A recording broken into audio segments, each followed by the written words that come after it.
Story County Emergency 911. Yes, my son is somewhere in Nevada. He's not really coherent. I knew it was going to happen sooner or later. Story County 911. My baby is not breathing. I just came home from work. All right. How old is your baby? It's 2 months. Please save my baby. Oh my God. Why are you laying in this bed? On January 29, 2018, police in Nevada, Iowa respond to a call from authorities at Union Pacific Railroad, reporting that a black male is standing on the slope of rocks beside the train tracks. Officers head out to the location to conduct a search. However, after finding no one there, they return to the station. Roughly 30 minutes after the first call, a Union Pacific employee calls the sheriff's office once more with startling news. Hey, this is Travis at Union Pacific Railroad. I requested an ambulance. I've got a trespasser who was just struck by a train.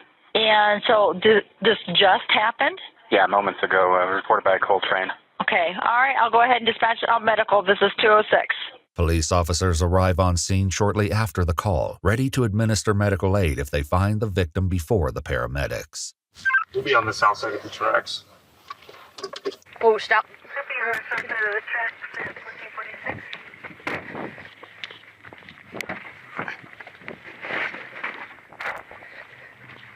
All right, start looking for a body. Is radio up? 12 Story County. Go ahead. Just confirming for medical. You have the person on the south side, is that correct? No, we are locating him right now. Copy that. I mean, is he on the north side maybe?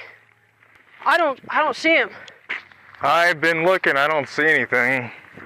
But a message soon comes over the radio to explain why they're not having much success. Evidently, UP had advised he is on the north side, or the patient's on the north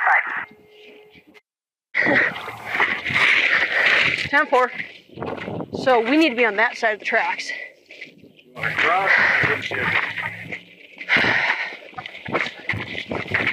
Cross right now, we need to find him.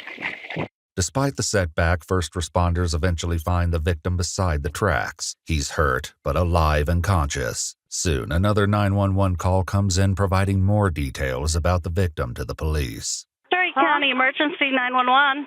Yes, my son has been hit by a train somewhere in Nevada. He's calling me now on Facebook saying he's been hit by a train.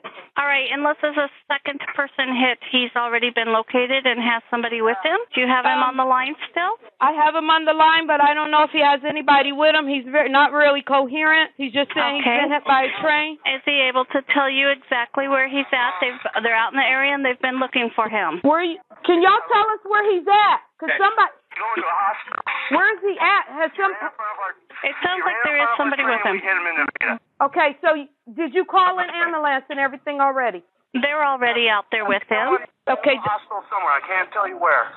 Can you give me the location? I got 911 on the phone. Tanya? They're here. Don't worry about it. Tanya? Yes. I know you're upset, but we have all the personnel out, and I believe the ambulance is... Tanya, Leave me on the phone with him. The ambulance should already be out there with him. I'm not sit here and talk to you. Sir, you're being mean. That's my son. How Tanya, you talk to Tanya, me like that? talk Give the to phone me. To my son, sir. Tanya, talk to me. Okay, this sir is being so mean, talking about this is not his job. Just let they need to take care of your son right now. So relax.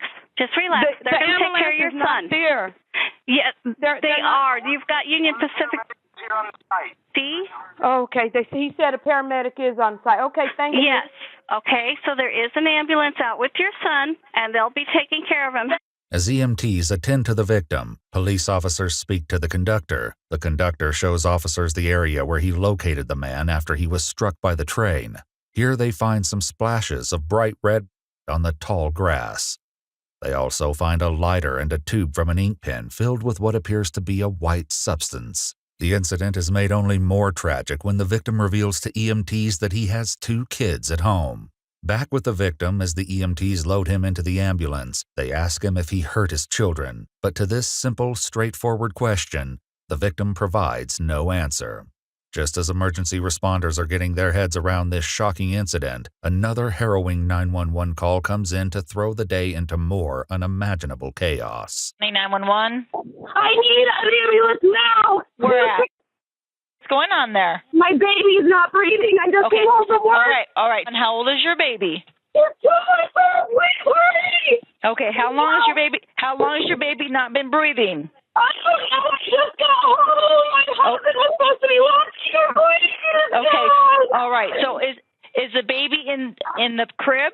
She was in my bedroom. Wait for her. She's not breathing. All right. Take a deep breath for me, okay? Take a deep breath. Please hurry. Okay, my partner's dispatching everybody. I will let you know when they're on their way, okay? They're in the area right now. The dispatcher's assurance is not an exaggeration. Several of the paramedics who responded to the train accident are rerouted to the apartment, which is only a few streets away. While this incident seems completely unrelated, it won't be long before an incredibly suspicious connection comes to light. Can you put the baby on a hard service so we can start CPR? Yes. Okay. God, please, okay. God, please save my baby. All right. Please, God, save my baby. Ma'am, I need you to listen to me so we can help your baby, okay? Lay the baby flat on the back, okay? Okay. Okay, is this a baby boy or baby girl? No. Okay. All right, take a deep breath for me, okay? I don't know how. Okay, I'm going to help you out, okay? I want you to take two of your fingers, your index finger and your middle finger, and put those on the middle of the chest, right between the nipples, okay? And you're going to push down about 1.5 inches. And you're going to do this. You're going to try to pump about 100 times, okay? Please, God. Okay. Please, let me know when you started, okay? Let me know when CPR has been started. So let's count together, okay? Ready? 1, 2, 3, 4, 5, 6, 7, 8. And keep going. She's turning blue. She's turning blue. Okay. Keep pumping for me, okay? The dispatcher guides the woman through mouth-to-mouth resuscitation as well as compressions, but the mother's heartbroken, terrified voice is enough to paint the picture of how those efforts are going. Please, God, please, God, please, save my baby, please. I need home from work. I just go home. Oh, my God. Paramedics arrive at the apartment during the call, and one of them would later describe the frantic scene she walked into. There was a adult female that met me at the apartment steps. He took me to the apartment, walked into the living room, and saw Mom doing CPR on the couch. The medics performed 2 rounds of CPR and used more advanced equipment to try and revive the infant. Meanwhile, the 911 dispatcher attempts to calm the mother. Hello, what is your first name? My name is Melissa. Melissa? Okay, and you got first responders there, right? I don't even know where my husband is. I need him. The paramedics are unable to revive the baby on scene, so they get the infant in the ambulance for transport to a local hospital. It's a chaotic afternoon for Story County responders, but they have yet to learn the chilling connection between their 2 victims. Well, just visual observation, you could see that the baby was dusky, cyanotic, kind of blue around the mouth. These heartbreaking details weigh on medical responders as efforts to save the baby progress. But police are about to find that these 2 victims, the unresponsive infant and the man hit by the train, are not unrelated after all. As investigators share notes on both cases, in a horrifying turn of events, they realize that the train victim is Calvin Curtis White, and in an inconceivable link, he's actually the father of the dying baby. It was his wife, Melissa White, who made the 911 call. And as the ambulance rushes the baby to the hospital, police descend on the neighborhood to look for witnesses that might shed some light on these disturbing events. Hi, how are you? Good. Hey, have you been home most of the day, or no, or? I've been working until 4:30, but my husband was home all day. Okay. Did you or him see anybody suspicious in the area, or see anybody walking down the street by chance? Did you see anybody else? Did you see anybody walking down the street today at all? Pretty much in between the timeline of like maybe anytime later in the afternoon. No. About. Well, do you know many of the neighbors over there? I'm sure you see the normal ones that come and go all the time. Right. Probably a black male, about 5'5", maybe. You see him come and go at all today? No, I haven't. Despite little help from the surrounding neighborhood, the police do get some information from 2 women, Sarah and Christy, who live in the same apartment building as Calvin White and his family. Sarah recalls hearing the baby crying all morning, with the cries growing weaker throughout the day until they finally stopped. Christy tells police that Calvin once told her that sometimes they simply let the baby cry it out until it stops crying. Suspecting the worst, police get a search warrant for the Whites' apartment. The living room when you first come in. Around the corner to the south side, you've got the kitchen. Straight back, you've got the parents' bedroom. You've got the kids' bedroom. This is where one of the baby cribs is. This is now officially a full-scale criminal inquiry, and when Calvin and Melissa White's baby is pronounced dead in the hospital at 3:43 p.m. that afternoon, it becomes a death investigation. What began as two seemingly unrelated tragedies has converged into a single horrifying case. To get to the bottom of what happened this afternoon in Nevada, police go out to Iowa Methodist Hospital to have a chat with Calvin White. So why don't we kind of start with why are you laying in this bed? What happened? You don't remember? You woke up in the grass? Calvin, do you remember why you were going or where you were walking to? What's your last thing? Do you remember walking to the train? Kind of.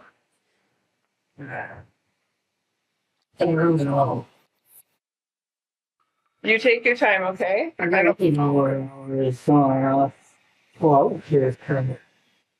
walking to the train, though? Calvin's injuries won't make it easy to get answers, but the detective pushes forward, knowing all too well the importance of getting his story as quickly as possible. Officers bring Calvin's wife Melissa for questioning as well. She says the day started like any other. She headed off to work at 5:30 a.m., at which time both her 18-month-old son and her 2-month-old daughter were fine. She texted Calvin at 2 o'clock that afternoon to see if he wanted her to get anything on the way home. Calvin texted back, asking that she stop and get supplies to bring home for dinner. What did you ask her to pick you up from the store? You wanted chicken and beer today? Okay. In her own interview with police, Melissa says that she texted Calvin to see what kind of beer he wanted, but he didn't text back. When she called him, he was short with her. She tells the detectives that she heard a crackle in his voice, but he said he was fine. At 2:30 that afternoon, she finally received one last message from Calvin apologizing for hanging up on her.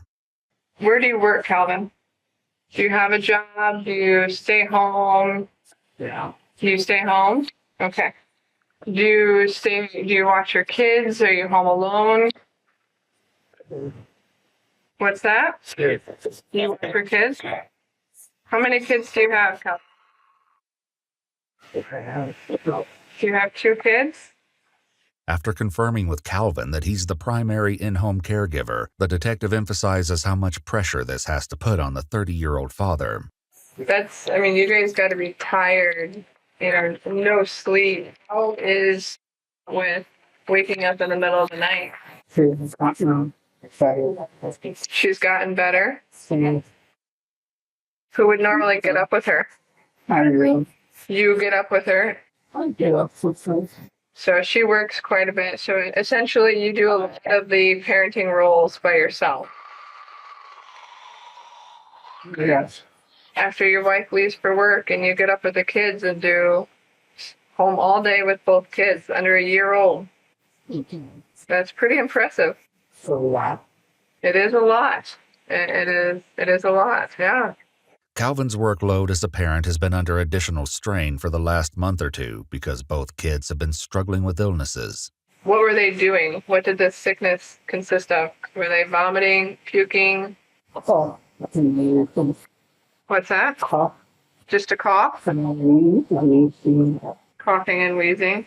They hear this as well from Calvin's wife Melissa, who says that her daughter has been fighting a cold since the beginning of the month, right after her older son suffered from a nasty round of bronchitis. But if these sound like the typical struggles of a family raising 2 young babies, it won't be long before chilling information comes out that sheds new light on the reason behind these illnesses. The detective at the hospital soon discovers that there's another element at play in the White household: addiction. Do you have any history of drug usage? Yeah. You do? What is your history? Meth? If I went to your house right now, would I find any meth at your house? No. When's the last time you've done meth? You did meth yesterday or today? Yeah. And how do you normally do it? Oral? Foil? Melissa confirms that this usage has been an ongoing source of strain in the marriage. She says that she confronted Calvin about his addiction more than a year ago, at which time he agreed to go into a treatment facility. In an exclusive interview with EWU, Calvin said this ultimatum came at a low point in their marriage. It was a 9-month program that I was supposed to do to me, but the center that I went to, it turned out to not actually be like a rehab place. It was more like this military place that was for people that they were waiting to go to trial, and as they completed this program that like they would get a lesser sentence. It wasn't for, it wasn't like no 12-step program or some type of stuff like that for rehab people. So I ended up like not wanting to stay there, and I left after a week. Though Calvin didn't complete his rehab, he claims that he remained clean for a year. In her conversation with police, however, Melissa says that she'd already realized that afternoon that her husband must be off the wagon. The telltale sign was the tinfoil being out on the counter with a piece torn up and folded up, a sure indication that he'd been using that day. Calvin says that his illicit substance usage doesn't affect his household responsibilities, an answer that gets police no closer to understanding what led to Calvin's train incident, nor to the tragedy that ended his daughter's life. Once you do a hit of meth, you do what? Clean the house and take care of the kids?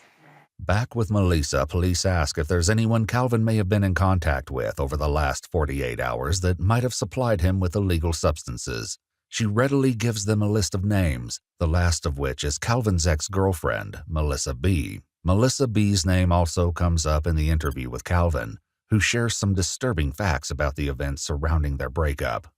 So what happened with your ex then? She started pregnant. She called me. It was mine.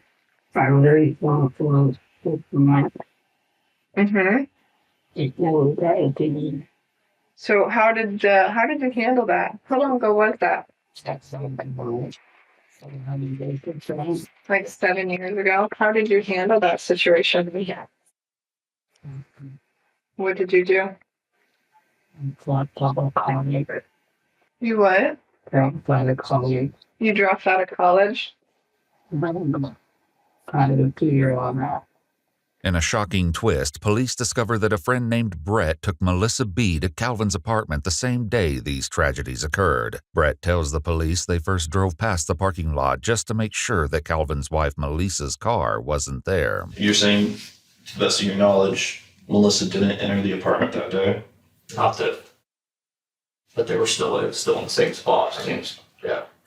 And you said you heard Joshua give his wife's work schedule. Yeah. And the other. It was just common conversations. Obviously, she hadn't been there for a while, so they were talking about what had been going on. The police also spoke to Melissa B. about that day.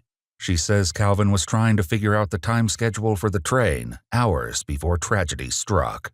That was the first day my wife went back to work from maternity leave. And, I got up in the morning with both our kids like I did every single day. Changed diapers, fed them and everything, And my daughter was only 2 months at the time. So, I had her swaddled up in her little swing that we had. And, I was sitting on the floor that morning playing with my son. We were playing with our Legos together, and I hear a knock on the door, and I automatically knew who it was because there's only one person that comes over at that time in the morning when my wife is gone. I knew it was my ex. That's when the first bad decision came in, is that I opened the door for her. And she was there, and a couple of other people came with her. Calvin says that his visitors came bearing gifts. My ex-girlfriend pulls out, a bag of drugs, a bag of meth, and she's like, "Do you want to smoke?" And that was my second bad decision. This story differs considerably from what the police are hearing during the active investigation. The case turns over its head when investigators come across some unsettling rumors circulating within the community. Apparently, Melissa has told people that she saw the children that day and they were fine. Do you know why she'd say that? I'm fairly certain that she had seen the little boy because he tried to open the door to let us in, and she's like, no, just sit. And that's when I went back up to the top step and they stood there at the doorway and talked. It was obvious that this wasn't, the first or second or third meeting with the wife being gone. As investigators gather more information from Brett and Melissa B., the reporting officer claims that as Calvin's family visited him in the hospital on the night of his train collision, they allegedly asked the hospital worker to hand over Calvin's cell phone to erase data that police don't need to see. When police hear this, they place the phone in a security department safe at the hospital to make sure that no one has access to the device. The contents discovered in Calvin's phone will have stunning ramifications in the days to come. Later that night, a patient care technician tells police that several members of White's family said, quote, "It was an accident. He didn't mean to." However, all of the evidence so far suggests a more menacing intention at play. One way or the other, police are determined to resolve this mystery. When you left the apartment today, where were the kids at? Still at home, sort of. What's that? They were still at home. They were still at home? Yeah. Did anyone come to your apartment at all today? No, it was just you? Yeah. Did you leave the kids alone at any point prior to leaving your apartment today, this afternoon? No. No? You didn't have any friends over, it was just you in your apartment? No. If the detective is skeptical about this part of Calvin's story, she lets it slide. However, there is at least one aspect of the afternoon that doesn't seem to make sense. So you were in your apartment all day, alone with the kids. You text your wife for some chicken and beer. Why would you text your wife for chicken and beer and then leave your apartment? No, Calvin, don't give me the I don't know, because I know you do. You're remembering a lot more. Indeed, Calvin would remember much more about that afternoon. In his exclusive 2024 interview with Iwu, he said that when his ex and some friends showed up at the door, he put the kids away so they wouldn't be witnesses to his relapse. I grabbed my daughter and put her down in her crib in the back bedroom also. They shared rooms. The crib and his bed was in the same room. And when I laid her down in her crib, she has a pillow in her crib. And I laid her on top of it. I unswaddled her, and I laid her on top of it because I didn't want her to get hot. So I busted a swaddle off of her. So then I set the bedroom door, and I went back into the living room where my friends were, and we sat there and smoked for maybe an hour and a half or so.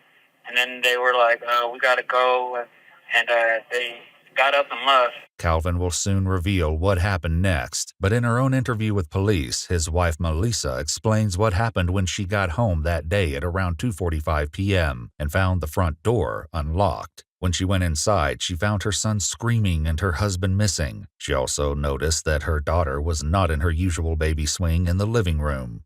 As she went into the back bedroom looking for the infant, she found something straight out of a living nightmare. Her 2-month-old daughter was lying on the bed, wearing only a diaper, her lips blue and her eyes half closed. That was when she called 911. Were you depressed over something? The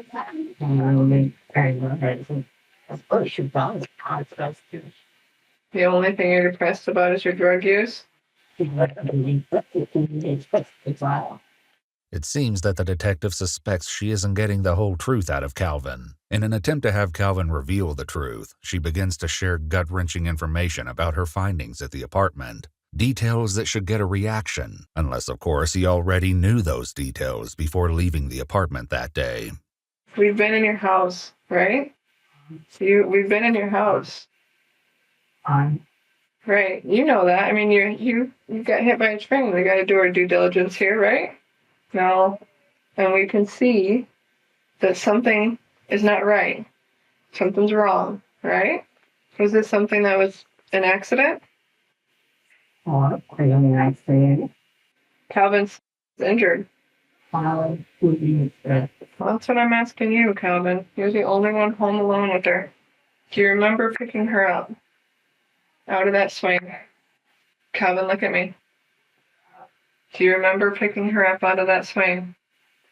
You laid her on the bed, probably changed her diaper, took her onesie off. She was crying. And then saying, for you guys on the state, I'm showing out there and then showing up. Calvin, she didn't make it to the swing, and you know that. So I think I really want to her to But the detective doesn't let up, knowing that she may have to push beyond Calvin's boundaries to get to the truth. I think something happened to, and I don't think that you intentionally did it. Calvin, that is a lot to handle. Think about running up and down your hallways, yelling and screaming and getting everything out after you just put it away. All you want is that one hit of meth. That's all you want. Why can't they stop crying? Why can't they stop screaming? Why can't they just stop? Right? That's all you want. I know you're thinking about it, and you're just replaying that in your head over and over and over again. That's a huge burden to carry. Calvin, that's a huge burden to carry. Are you sorry for what you did to... What's that? Are you with DHS? No, I'm not with DHS. Are you sorry for what you did to... Calvin is no longer willing to talk to police, and he ends the interview. But in his interview with Iwu, he shared his version of what happened when his friends left that cold January day, and the moment he claims he made an unthinkable discovery. And then I go to get my daughter up, and I noticed that she had rolled over face down into her pillow. And, and I picked her up, and I felt her body was limp, and I just kind of lost it. I absolutely lost it. I didn't know what to do, so I set her down on the floor, and I tried to give her CPR, and that really didn't work. And that's really all I can remember that happened to that point. I don't remember exactly, because I had kind of just blacked out, so I don't remember exactly what I did. The next thing I remember doing from the time of trying CPR, I remember being at the train tracks, and I decided to make that video that I made. Calvin's current version of the events of that day differs wildly from the one he told police. It also seems to conflict with the detailed calendar police found on the White's refrigerator, which indicated that Calvin's wife Melissa went back to work on January 2nd, almost a full month before the tragedy, in contrast to what Calvin had told them.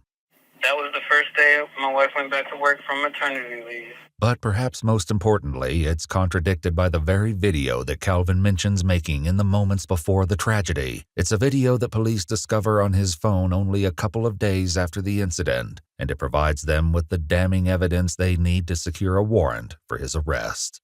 I'm sorry. I'm so sorry. I didn't mean to. I'm like a monster. I can't even control myself. I knew it was going to happen sooner or later. I had plans to get myself out of the house first. I was just going to leave and go to Florida because I knew I was going to do something. I was going to go overboard one time.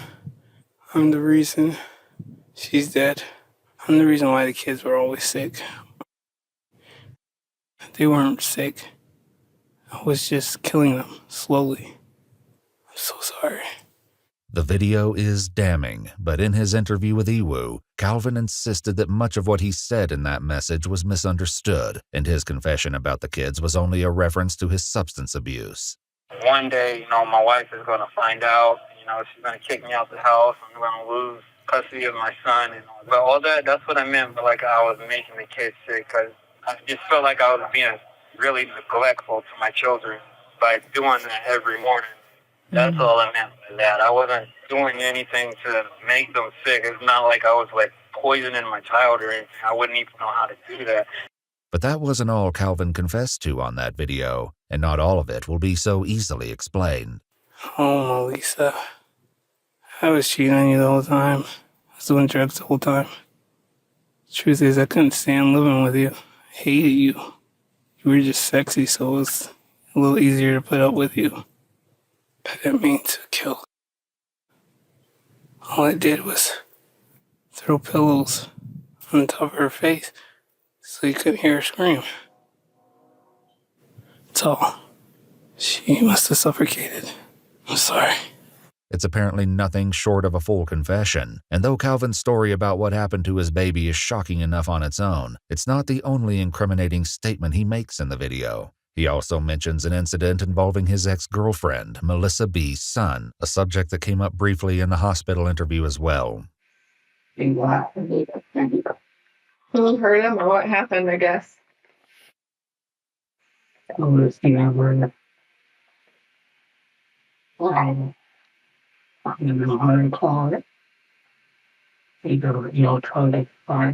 charges were filed. Great, but who? I guess I just want to know what happened to the kid. He had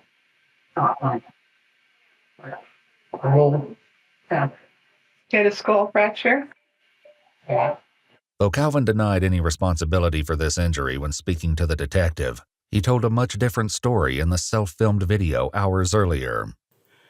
The reason why Melissa lost her kids because I gave her kid that skull fracture. The drugs changed me to this monster that even I couldn't control. As for his confession about his ex-girlfriend's child, Calvin had this to say in his interview with Iwu. When I made the video, I was thinking of a couple of things. I was thinking of the two girls that I still love, which is my wife and my ex. So I was thinking of ways to help them, you know, and I thought that one way I could help my ex is if I could help her with, you know, her kids, because of that incident, her kids got taken away, and that's when the whole meth thing started. So I'm like, all right, if I admit it, that I did it, then they would go ahead and give her kids back, and maybe then if she gets her kids back, she'll get off drugs, you know. That was the whole plan behind it, but I honestly, I didn't hurt that child. On February 2nd, 4 days after the infant's death, police go back to Iowa Methodist Hospital to take Calvin, the self-described monster, into custody. So if you would just go ahead and stand up, come right over here. Yeah, we'll get your coat for you, and go ahead and put your hands behind your back here. Calvin, I'm placing you under arrest for murder in the first degree and child endangerment causing death. This officer here, once we get these cuffs on you, he's going to read you your Miranda rights so that you know you don't have to talk to us at any time during this trip up there. We're going up to Story County Jail, okay? When police later told Melissa White what they learned from her husband's confession video, she simply said no and began to cry. Mom, you want to give him a hug? Yes, hold on. All right. Yeah. Calvin White made a plea deal with Story County prosecutors, and the charge of first-degree murder was dropped. As part of the agreement, Calvin entered a plea of guilty to the charge of child endangerment resulting in death. In his interview with Iwu, Calvin said that he didn't believe he could get a fair trial in the mostly white Iowa county. He also said that police and prosecutors misconstrued what he meant in the self-recorded video. No, I know that the media and I know that the DA or the prosecutor or whatever had explained it to my wife as if I smothered my daughter with a pillow, and that was absolutely not what happened at all. And they came to that conclusion because in the video had said that something along the lines that she had her face in the pillow or something along the lines like that. So they took it as I put the pillow on her face, when really I was trying to say is that I found her face down in the pillow, and I couldn't hear her cry because she couldn't lift her head up, so I couldn't hear her cry. In July 2018, roughly 6 months after his daughter's death, Calvin was sentenced to 50 years in prison. This included a mandate requiring that Calvin serve at least 30% of the total sentence before becoming eligible for parole in 2033. Calvin Curtis White is currently serving his sentence at the Fort Dodge Correctional Facility in Iowa. Melissa B. and Brett were not charged with anything in connection to this incident.